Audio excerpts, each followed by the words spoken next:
All right, guys. So the Senate has now voted to override President Trump's veto on the NDAA, aka the National Defense Authorization Act. Now, this is a big deal because voting on the NDAA was the last little bit of leverage that the Democrats had and some Republicans against Mitch McConnell in order to try to force him to put a standalone bill for $2,000 stimulus checks on the Senate floor. However, Bernie Sanders, who was talking a big game to McConnell in the Senate, talking about how he was going to try to filibuster, and Chuck Schumer, who was also talking a big game, ultimately they folded under pressure. As yesterday, they allowed the vote to commence, voting yes on a motion to proceed. And then today, on New Year's Day, ultimately voting overwhelmingly in favor of overriding President Trump's veto on the NDAA, basically getting it passed. And now, at this point, they have no more leverage, which goes to show, guys, in life, never trust a Democrat. They're weak, they're incompetent, and obviously, they're not great at getting things done, right? And now the official overturning of President Trump's veto of the NDAA represents the first time that Congress has overturned a presidential veto, and basically a direct message to the president from Mitch McConnell that Mitch McConnell thinks he's now running the party. But before we get into that, my name is Greg Foreman, and you're watching A Black Conservative Perspective. Make sure you like, comment, and subscribe. Most importantly, share A Black Conservative Perspective, aka a leftist worst nightmare. You can also follow me on Twitter at GForemanBCP. Let's get it. All right, guys. So like I said in the intro, I do think that what just happened in the Senate and Mitch McConnell pushing for a vote to overturn the NDAA and ultimately getting what he wants essentially is him sending a message to President Trump that I am the leader of this party, at least in my opinion. And he is currently working behind the scenes to take back the reins of the Republican Party. That is what Mitch McConnell is trying to do. All right, guys, so let's take a look here. A couple of days ago, President Trump had came out and tweeted that the weak and tired Republican leadership will allow the bad defense bill to pass. At least President Trump was aware that this was going to happen. Say goodbye to vital Section 230 termination, your national monuments, fort names, and treasures inserted by Elizabeth Warren, Pocahontas 5G, and our great soldiers being removed and brought home from foreign lands who do nothing for us, a disgraceful act of cowardice and total submission by weak people to big tech. Negotiate a better bill or get better leaders now. Senate should not approve NDAA until fixed. All right, so what President Trump is talking about here is that he tried to tie together the NDAA and Section 230. Basically, he wanted the repealing of Section 230 to be in there with the NDAA. Obviously, Mitch McConnell did not capitulate to those demands. Now, also what's in the NDAA is a provision to rename a lot of the military bases and forts that were named after Confederate leaders. So there's a provision in there to do that. President Trump also tried to put a provision in there to allow the president to have more authority over pulling troops out of foreign wars. Right, so President Trump has been a big proponent of trying to end the wars and bring the troops back home. However, time and time again, each time he's tried to do it, the high-ranking generals and the military-industrial complex has basically stopped him and basically made it very difficult to actually do so. Now, there was also speculation that the NDAA also included a provision to try to get rid of the Insurrection Act. Now, that was in an amendment back in June or July. However, that did not make it into the final version of the bill. So the president still has that option if he actually wants to use it, even though he said that he does not want to use that. So Mitch McConnell passing the NDAA is basically a direct message to the president that he doesn't really care what the president wants. All right, so let's take a look at who voted yes and no, just for transparency here. There were 81 yeses and 13 noes and 6 not voting. So no's, we have Ted Cruz, Tom Cotton, Cory Booker voted no. Josh Hawley, who's, man, he's been on the right side of all these issues. Rand Paul, Elizabeth Warren, Bernie Sanders, right? So no real surprises from the nodes, in my opinion. Now you have the not voting. You have Kelly Loeffler and David Perdue. Interesting enough, not voting, and Lindsey Graham not voting as well. Now, the reason why they didn't vote, guys, is because really they didn't want to come out against the president, right? So if Loeffler and Perdue had voted yes on this, essentially that would be seen as being in direct opposition to the president at this point. So it was smart for them not to vote at all. That was a good political move by them. They're definitely politically savvy, if nothing else. Loeffler and Perdue, they're very politically savvy. So now that that's done, this, in my opinion, effectively kills any chance of getting the $2,000 stimulus checks, at least in this current session of Congress. It's something that will have to be brought up again in the next section under the new Congress that will come in a couple days. So at this point, guys, this is it. Mitch McConnell got what he wanted done. He did what he needed to do. He's going to go home, and they're going to try to focus on Georgia.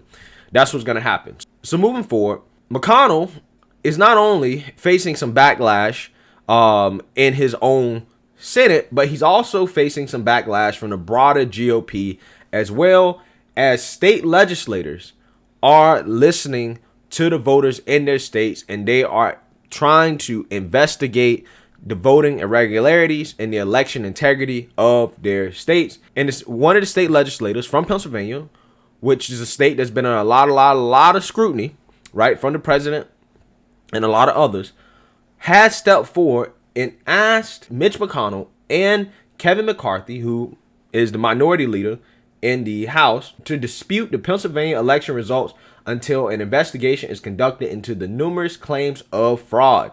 Until this is completed, the hasty certified results can't be trusted.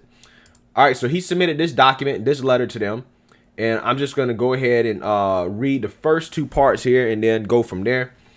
Dear Congressman McCarthy, there are increasing concerns that the 2020 presidential election should have not been certified in Pennsylvania, with mounting and overwhelming evidence depicting election irregularities and extensive potential fraud. The fraud must be investigated, not ignored. Sadly, despite evidence, our governor and secretary of state inexplicably refused to conduct any investigations. Our republic cannot long endure without free and fair elections where each person has one legal vote. However, allegations of fraudulent activity as well as violations of election law in 2020 have placed the nation's eyes upon Pennsylvania. Without a thorough investigation into these allegations, the certification of Pennsylvania's election results is suspect at best.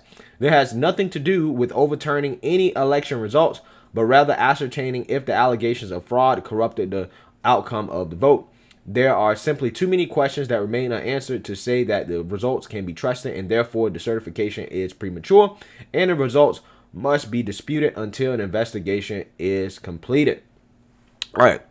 So essentially what he's asking for, guys, is for Mitch McConnell and Kevin McCarthy to object to approving the results of the Electoral College on January 6th. And he's saying that the reason for this is that he doesn't believe that his state of Pennsylvania, that their certification is trustworthy because there are too many questions. And in that same letter, he outlines all the details of the voting irregularities and the statistical anomalies and all the questions and evidence that they have to suggest that something may not have been right about the voting in Pennsylvania.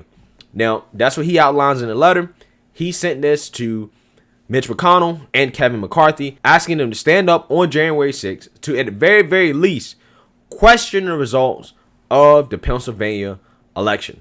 So we will see if McConnell will respond to that. However, some other news has indicated that McConnell really probably is not going to be on board with this, as he tried to G-check Josh Hawley, who has come out as a senator and said that he's going to object to the vote, giving the GOP a senator and at least one representative. Now there's like hundreds of representatives apparently that's going to be objecting. That is needed in order to force a floor debate and vote in terms of accepting the Electoral College results. And Josh Hawley has pissed off a lot of GOP leaders with this announcement, as they were really trying to prevent this from happening by encouraging the senators not to object.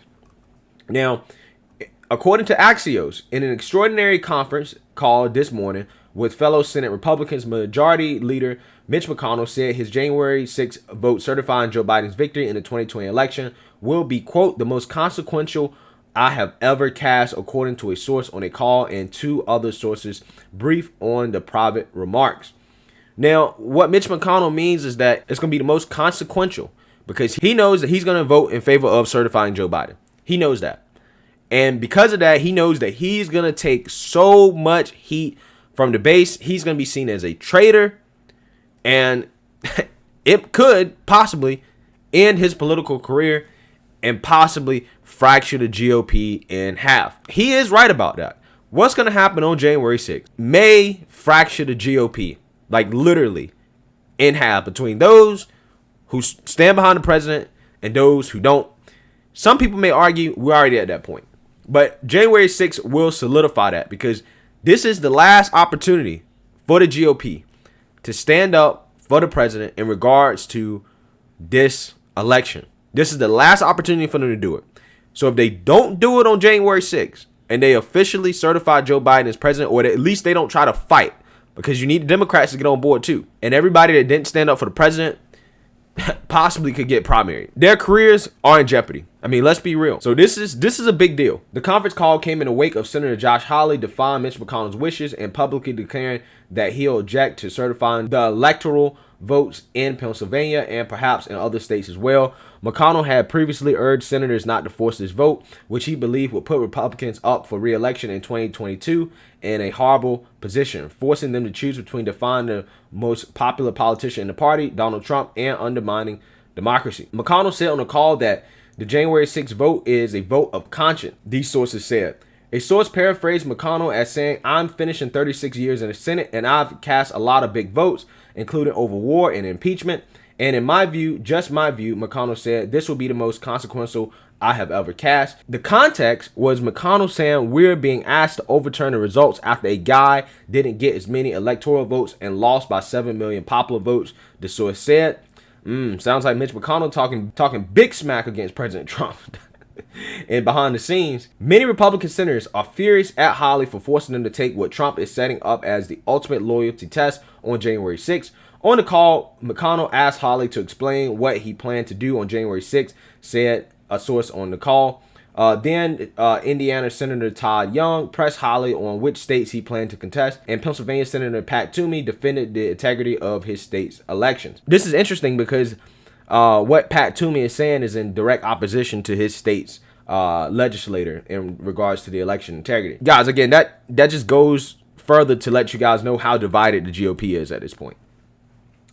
There was just one problem. They were met with solace. Hawley hadn't dialed into the conference call, a fact first reported by Politico. All right, so as you guys see there, Mitch McConnell and a bunch of high-ranking Senate Republicans tried to G-check Josh Hawley on a conference call, but Josh Hawley did not dial into the call. He basically said, I don't need to be there. Because the next day in the Senate, he released his letter and his explanation explaining why he's doing it and also doubling down on him objecting to the Electoral College certification. Okay? So Mitch McConnell is trying to send a direct message, right? Behind the scenes. He's trying to tell everybody that, listen, I am the leader of this party. I control this party. You do what I say. He is trying to distance himself from the president at this point. He's trying to distance the party from the president at this point. His plan was to lay low and continue to fly under the radar while ignoring the president's demands until Biden got into office. And then once Biden got into office, the GOP was going to go about business as usual. That is what Mitch McConnell's plan was.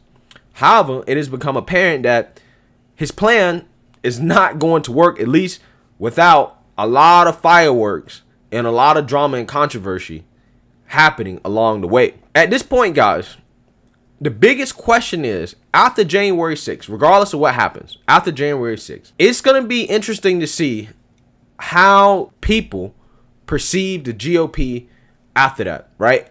How divided will the GOP be? And 2 or 3 months from now, 4 months from now, if Biden takes office, will people just forget about this and move on?